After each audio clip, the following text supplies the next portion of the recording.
Bueno, ya son las 8 de la mañana. Vamos a iniciar con el journal de hoy, el cual lleva por nombre La eliminación viral y la evolución de SARS-CoV-2 varía por tipo y gravedad de inmunodeficiencia.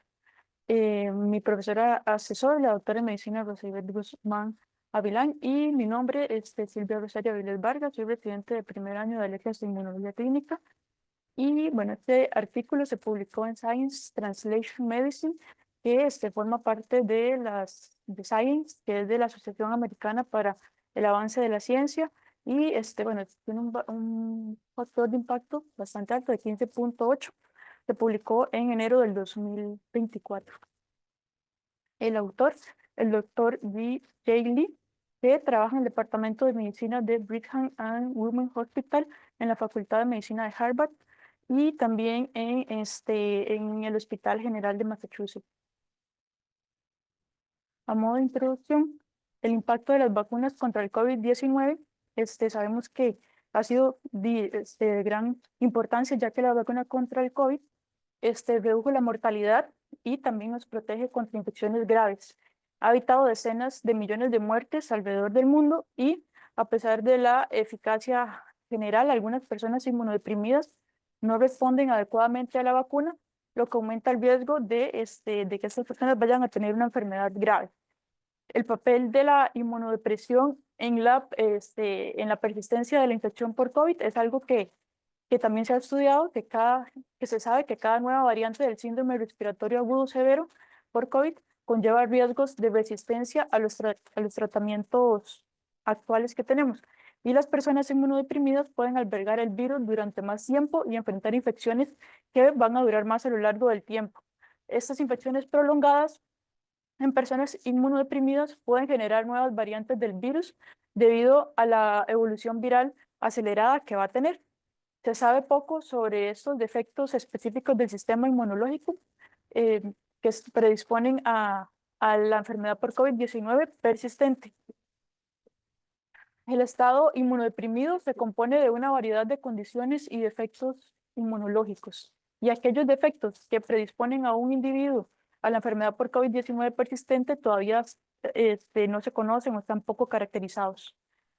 Ha habido una serie de informes de casos de COVID-19 persistentes en individuos inmunodeprimidos y que muestran una eliminación viral excesivamente prolongada, enfermedad persistente y diversidad genética virológica intrahuésped. Ahora vamos a ir viendo esto.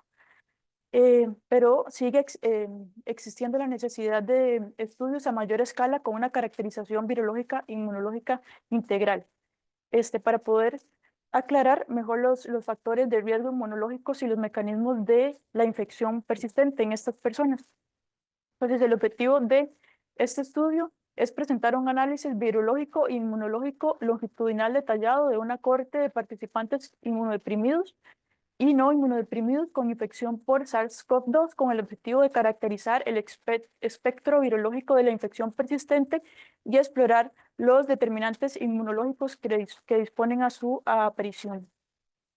Entonces, para la metodología, bueno, el diseño del estudio es un estudio de corte prospectivo que incluyeron las primeras 1.000 personas con diagnóstico reciente de COVID-19, incluidas personas inmunocomprometidas, y el objetivo de evaluar longitudinalmente aspectos virológicos e inmunológicos del COVID-19 en una población que en su mayoría estaba vacunada. No se proporcionaron tratamientos adicionales en este estudio y los participantes recibieron tratamientos antivirales con anticuerpos monoclonales según la atención médica estándar o las necesidades de cada participante. Entonces, la carga viral en las muestras nasales, en el cultivo viral, las pruebas serológicas y la inmunidad celular fueron medidas de manera longitudinal en el estudio. Escribieron a los participantes con una prueba positiva en el sistema de salud de Mass General Brigham y como parte del estudio de características virales post-vacunales, el cual llevaba por nombre Positive, además de un participante inmunocomprometido que incluyeron, que ya lo habían visto en un estudio previo. Y para el estudio Positive, los participantes se colectaron hisopos nasales anteriores cada 2 o 3 días para un total de 5 a 6 muestras durante las 2 semanas.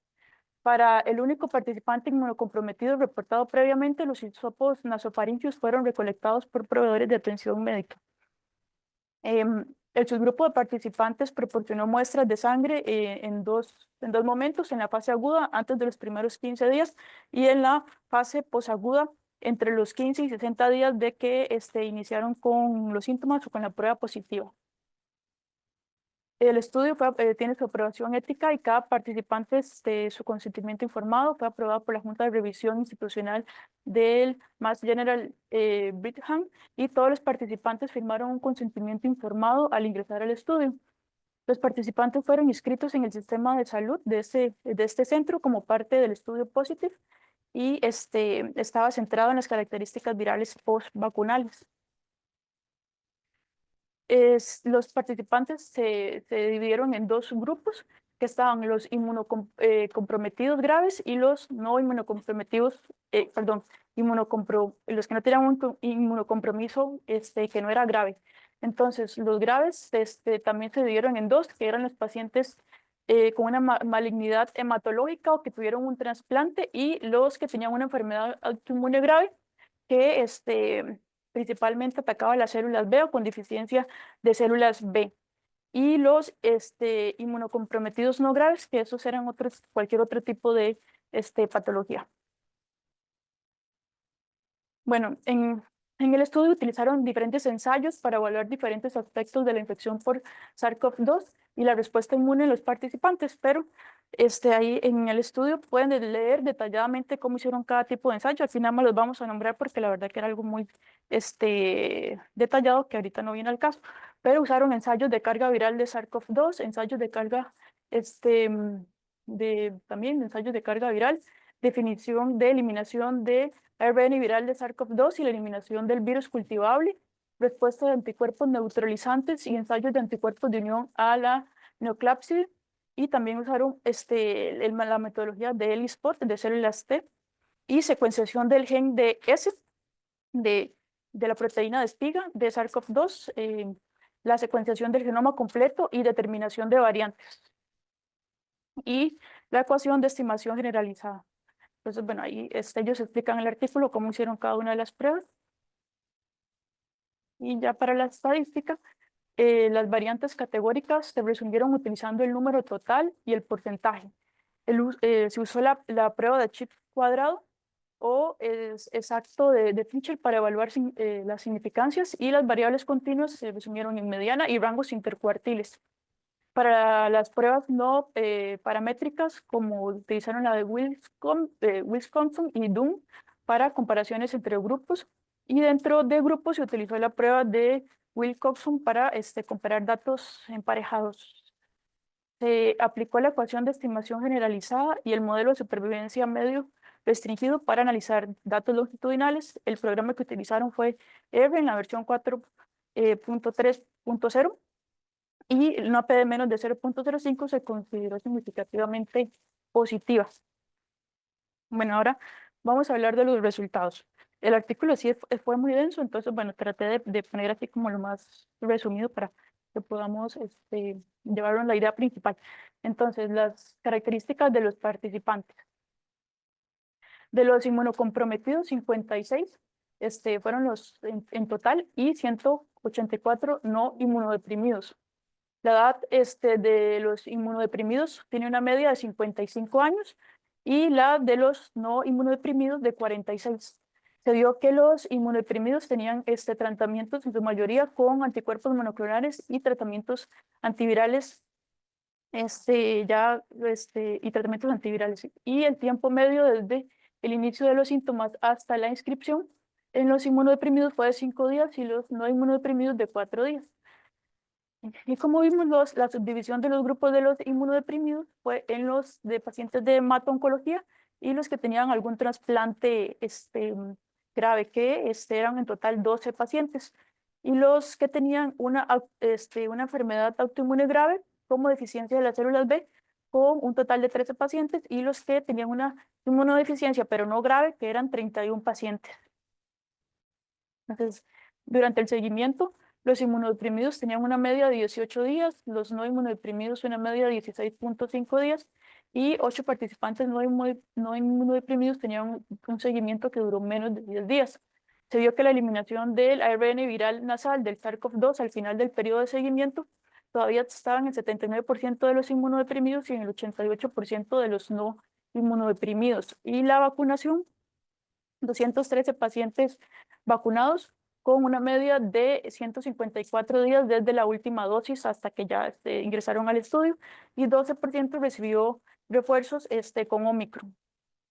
Sobre la prueba de sangre que se llevó en 2 ocasiones, 147 participantes proporcionaron muestras. El tiempo medio hasta la extracción de la sangre de la primera muestra fue de 7 días desde el inicio de los síntomas y la segunda muestra fue de 20 días después de que iniciaron los síntomas. Bueno, entonces en esto ya cuando se analizaron las muestras, se observó una eliminación viral retardada en los participantes de la corte del grupo de los de hemato-oncología y de trasplante. El objetivo fue caracterizar la dinámica viral en el tracto respiratorio superior en diferentes grupos de inmunodeprimidos y los participantes inmunodeprimidos y no inmunodeprimidos tuvieron una carga viral de ARN similares que bueno, ellos pusieron que iba desde 5.1 hasta 5.7 las 10 copias de SARS-CoV-2 por mililitro. Y las tasas de decaimiento viral fueron diferentes también entre los grupos. Se vio que los del grupo de hemato-oncología tuvieron una eliminación más lenta, que se ve aquí, durante todo este periodo de días, mientras que los que son inmunocompetentes fue una eliminación mucho más rápida del virus. Y también la eliminación del ARN viral nasal en los del hemato-oncología tenía una media de 72 días y todavía seguía saliendo el virus. Y en los que tenían una inmunodeficiencia, pero grave, fue de 10 días y no grave de 12 días. Y los no inmunocomprometidos, 13 días. Entonces, la única diferencia significativa fue entre el grupo de los de hemato-oncología y los de trasplante. Y sobre la eliminación del virus cultivable, que quiere decir que lo pueden aislar y seguir reproducirlo en el laboratorio, que todavía estaba, que podía infectar.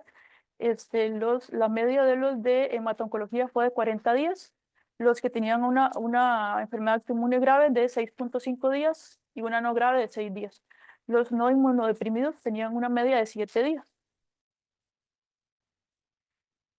Sobre los resultados de eliminación prolongada, se vio que a los 30 días el 50% de los pacientes oncológicos y de trasplante tenían ARN viral detectable todavía. 15% de los de la autoinmune grave todavía tenían el ARN viral y 6.5 de los de la autoinmune no grave. Ya para ese día, para el día 30, 0% de los no inmunodeprimidos tenían todavía el ARN viral detectable. Y en cuanto al virus cultivable, también los de hemato-oncología, hasta el 50% aún tenía el virus cultivable a los 30 días de que se tomó la muestra. O sea, perdón, de que inició con los síntomas. Bueno, entonces en esto se observó una mayor evolución del SARS-CoV-2 y diversidad genética en los participantes inmunodeprimidos. Se utilizó para ver esto una secuenciación de la próxima generación para identificar variantes de un solo nucleótido intrahuésped en el gen S, es el gen de la proteína S de la espiga del SARS-CoV-2 que codifica la proteína así despiculada. Y entonces nada más para aclarar, una variación de un solo nucleótido es un cambio cuando hay una sola base nitrogenada, ya sea guanina, adenina, citosina o tiamina, y de la secuencia de ADN. Y ahí le ponen una I antes porque es cuando hay una mutación solo en un huésped, entonces intrahuésped de un solo individuo.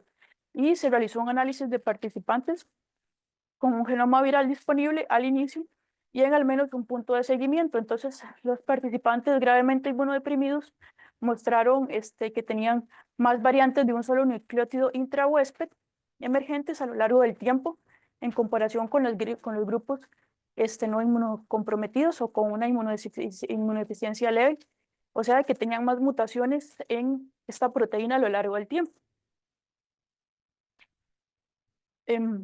Con respecto a la diversidad genética, se calculó la distancia promedio entre pares de nucleótidos y aminoácidos por día. Esto quiere decir que con esta medición podrían tener la tasa de mutaciones a lo largo del tiempo. Los grupos inmunodeprimidos graves mostraron una mayor diversidad genética en comparación con los grupos no inmunodeprimidos o no graves. Fueron resultados similares observados en la distancia también de los aminoácidos, o sea, en las mutaciones de los aminoácidos. 39% de los participantes inmunodeprimidos mostraron cambios en nucleótidos, en los nucleótidos virales frente al 12% en los no inmunodeprimidos. Y los cambios nucleótidos ocurrieron a lo largo de toda la longitud del gen S, que fue el que tuvo más mutaciones en los pacientes inmunocomprometidos. Entonces, las personas gravemente inmunocomprometidas tenían un mayor riesgo de resistencia a la terapia con anticuerpos monoclonales anti-SARS-CoV-2. Para esto se realizó un análisis de secuenciación profunda del gen S para evaluar la dinámica de la aparición de mutaciones en presencia de los pacientes que tenían tratamiento de anticuerpos monoclonales. 34 pacientes recibieron esa terapia. De estos, 10 pertenecían al grupo de hemato-oncología, 9 al grupo de autoinmunidad grave y 5 pertenecían a los de autoinmunidad no grave y 10 eran pacientes que no eran inmunodeprimidos. De estos pacientes se encontró que el 56% de los gravemente inmunodeprimidos desarrollaron mutaciones de resistencia a los anticuerpos monoclonales. Y de todos los demás grupos, pues como vemos, no se detectó mutaciones. Ningún participante en los grupos no graves o no inmunodeprimidos presentó mutaciones y se observó una mayor acumulación de mutaciones con una mayor duración de la infección. Además, una mayor duración de la infección se asoció con una mayor, acumulación de mutaciones. Entonces, entre más tiempo pasaba el paciente inmunodeprimido con el virus detectable, es más probable de que vaya a ser mutaciones. Y la afección provocó respuesta humoral subóptima en participantes con un sistema inmunitario grave comprometido. Caracterizaron la respuesta de anticuerpos en pacientes inmunodeprimidos versus no inmunodeprimidos y no se observaron diferencias en los títulos de anticuerpos neutralizantes entre ambos grupos en las primeras fases. Entonces, nada más para recordar, los anticuerpos neutralizantes son anticuerpos que tienen la capacidad de bloquear o neutralizar la actividad biológica de un patógeno. Vamos a ver, aquí, en el caso del COVID, es porque, digamos, unos anticuerpos neutralizantes quieren decir que van a bloquear esta unión, ya que para que el COVID entre al cuerpo, la proteína S tiene que unirse al receptor ACE2 y ya así puede entrar, colonizar. En cambio, cuando hay un anticuerpo de estos, bloquea esta unión y pues el COVID no va a entrar y no va a iniciar la enfermedad. Entonces, al descubrir a los participantes que recibieron anticuerpos monoclonales anti-SARS-CoV-2, se observó que los no inmunodeprimidos aumentaron en títulos de anticuerpos, de anticuerpos neutralizantes contra el virus ancestral y también contra variantes durante el seguimiento. En el grupo no inmunodeprimido o no graves también aumentaron el título de estos anticuerpos neutralizantes, pero en el grupo de inmunodeprimidos graves no se vio un aumento en estos títulos. Entonces, pues no pudieron combatir en sí la infección. También se analizó un modelo de ecuación de estimación generalizada multivariante. En el grupo inmunodeprimidos graves mostró títulos de anticuerpos neutralizantes significativamente más bajos.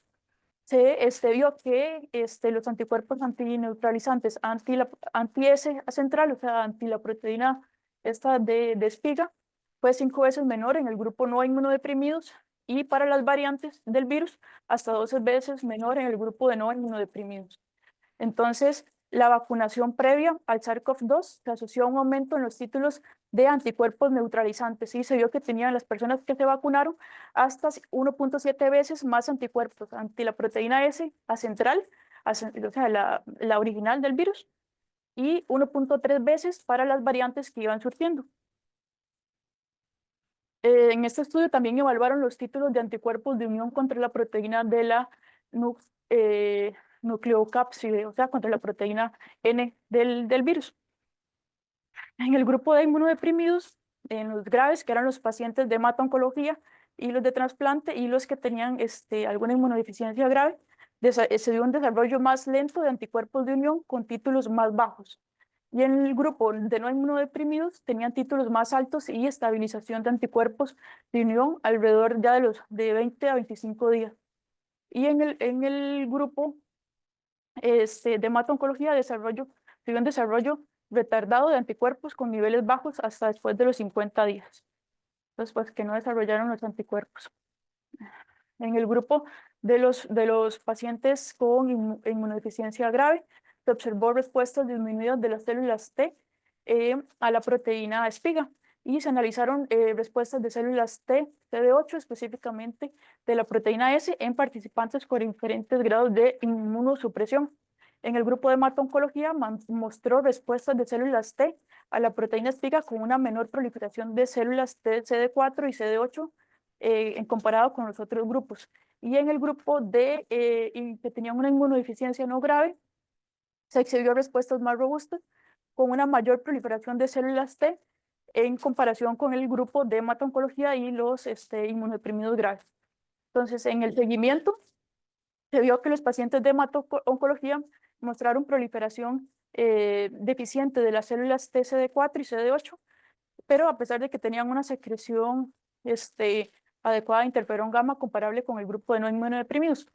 Igual, bueno, llama la atención que el interferón pues actúa más para la defensa contra los bacterias intracelulares, sino para los virus. Entonces contra el COVID no iba a tener gran aporte. Después se vio la comparación de respuesta de células T entre la eliminación viral temprana y la tardía. Ellos catalogaron la eliminación viral temprana menos de 30 días y la tardía más de 30 días. Los títulos de anticuerpo de unión fueron comparables entre los grupos de eliminación viral temprana y tardía. Se vio que la respuesta de las células T era similar entre ambos grupos y la proliferación de las células T, CD4 y CD8 mayor en el grupo de la eliminación viral temprana en comparación con el grupo de la eliminación al inicio del estudio. Okay, bueno, allá para discutir un poco los resultados, en comprender las características del control viral e inmune de las infecciones por COVID-19 es crucial para la capacidad de cuidar también a los individuos que están inmunocomprometidos, que son de mayor riesgo para que tengan una infección grave o persistente. Entonces, en este estudio realizaron una evaluación virológica e inmunológica profunda de una corte de individuos incomprometidos y no inmunocomprometidos, donde se demostró una jerarquía de condiciones inmunocomprometidas que aumenta el riesgo de una eliminación viral retardada y de la evolución de la enfermedad. Entonces, los individuos con malignidad hematológica y trasplante de órganos muestran el mayor retraso de la eliminación viral debido a la supresión de la respuesta de células B y T y una inmunodeficiencia de células B, con un riesgo intermedio de que la infección sea persistente, pero con respuesta compensatoria de células T específicas para SARS-CoV-2. Y estos resultados pueden orientar al desarrollo de vacunas y estrategias de tratamiento para proteger a esta población inmunocomprometida. El estudio respalda informes previos sobre COVID-19 persistente en inmunocomprometidos con infecciones que duran desde un mes hasta un año. Y el inmunocompromiso es un espectro amplio y ha quedado claro que condiciones inmunosupresoras, no ha quedado claro cuáles condiciones de cuáles pacientes inmunosuprimidos representan el mayor riesgo de tener una infección persistente. Entonces, los resultados de este estudio proporcionan una visión crítica sobre la jerarquía del riesgo para la eliminación retrasada del ARN del virus y la eliminación viral y la evolución de la enfermedad en cada paciente. Entonces, se vio que hay un mayor riesgo en personas con trasplantes de órganos sólidos y malignidad hematológica que presentan la eliminación viral más prolongada.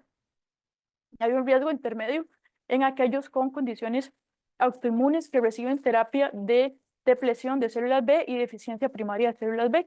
Y hay un riesgo bajo en pacientes con enfermedades con un inmunocompromiso leve.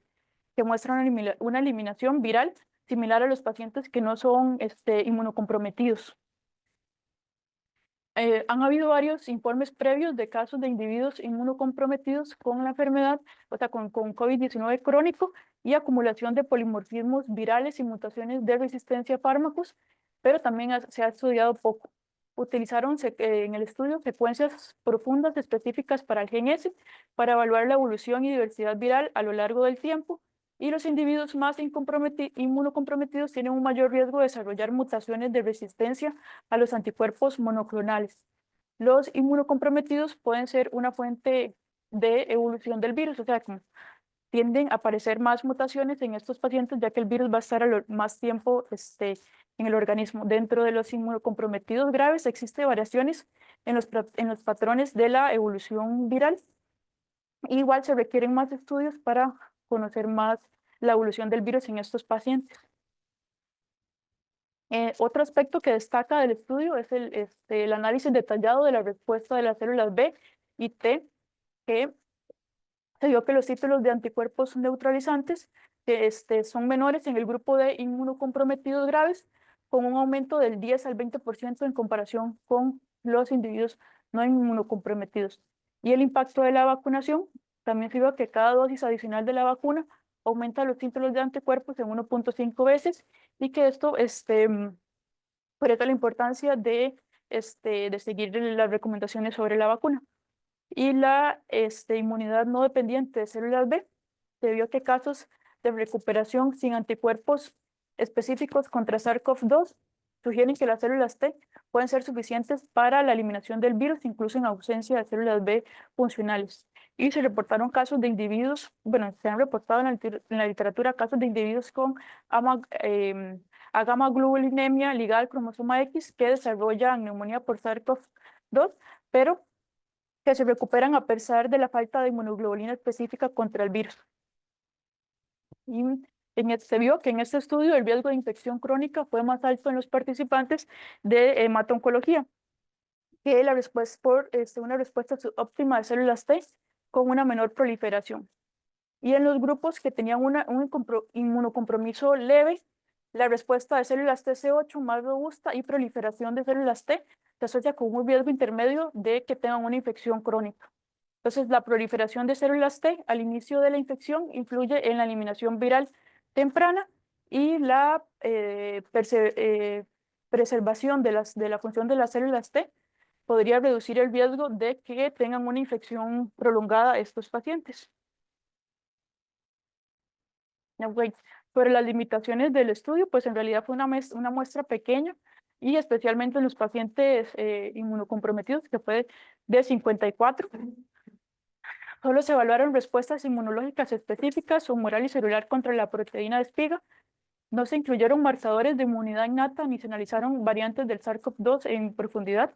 Se dio un seguimiento desigual entre los grupos de inmunocomprometidos y no inmunocomprometidos, y se necesita más investigación con muestras más grandes para confirmar los hallazgos y entender mejor la relación entre inmunosupresores e infección crónica. De forma curiosa, ellos refieren que observaron en el grupo de autoinmunidad grave con deficiencia de células B, con actividad suprimida de las células B, se observó la mayor proliferación de células T específicas para SARS-CoV-2. Esto a ellos les sugiere que es un posible efecto de compensación. Este hallazgo es consistente con informes recientes de respuestas mejoradas de células T específicas para el SARS-CoV-2 en aquellos que reciben agentes anti-CD20 y que sean vacunados contra el SARS-CoV-2 o que tengan la infección de manera natural. Ok, entonces a modo de conclusiones, en este estudio demostraron una correlación entre una jerarquía de condiciones inmunocomprometidas y la eliminación viral del SARS-CoV-2, la evolución viral y la inmunidad adaptativa. Estos resultados destacan el hallazgo de que el riesgo de infección crónica por SARS-CoV-2 no es uniforme entre las condiciones inmunosupresoras, proporciona claridad sobre qué condiciones de inmunosupresión predisponen a una eliminación retardada de ARN y cultivos del SARS-CoV-2, así como la evolución viral. y las poblaciones de alto riesgo identificadas en este estudio pueden beneficiarse de intervenciones específicas de salud pública y terapias adicionales. Los resultados proporcionan más información sobre las correlaciones inmunológicas, humorales y celulares de la eliminación viral, lo cual es crucial para el desarrollo de vacunas mejoradas y futuras terapias que ayuden más a esta población. Bueno, eso es lo que traigo del artículo. No sé si tienen alguna pregunta, comentario. La doctora Rossi.